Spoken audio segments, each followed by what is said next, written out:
আমার বেলকনি বাগানের আজকের আপডেট।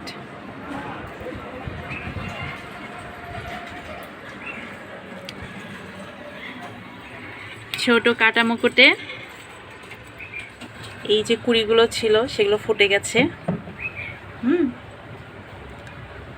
তারপর আমার এই কালারফুল পাথরকুচিটা আসলে অনেক বেশি বাতাসে নড়বড়ে হয়ে গেছিলো। পরে আবার আমি ডাল কেটে একটু হলুদে মাখিয়ে গোড়াগুলো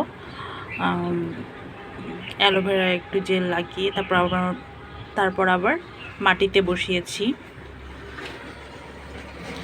নয়নতারা ফুলটা তো আমাকে একদম খুবই খুশি রেখেছে আমার বাসায় আসার পর থেকে। ও কখনোই ফুল ছাড়া ছিল না, সব সময় ওখানে ফুল আছেই। সজেরু গাছটাতে আমি জানি না কি হয়েছে, কোনো ইনফেকশন কি না, তো আমি হলুদ দিয়ে রেখেছি। আর রেইন লিলি প্রথমবার যেভাবে ফুটেছিল 15, 20, 25টা একসাথে, সেরকমভাবে এখন আর পাচ্ছি না, 2টা একটা করে ফুটতেছে। আর এই তো আমার এটা চেরি ফুলের এই যে হলুদ একটা নতুন একটা অংশ, এটা প্রথম দিন আমি দেখতে পাইনি।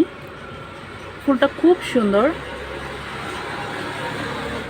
আমি কলার খোসা একটু কেটে কেটে টবে দিয়েছি, পচে গেলে খুব উপকার পাবে গাছগুলো। এই তো রঙ্গন। আর ঘাস ফুলেও কলি আসছে, কিন্তু ফুটবে হয়তো দেরিতে। আমার তো এটা বড় কাটা মুকুট, এটাতেও আপাতত ফুলের কোনো দেখা নেই। আর বেলি ফুল, এই তো বেলি ফুল উপরের কলিটাতে ফুল ফুটে গেছে। এই যে ফুল,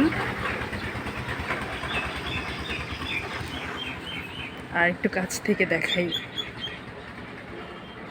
এই যে আর গোড়ার এদিকে আরো কলি আছে।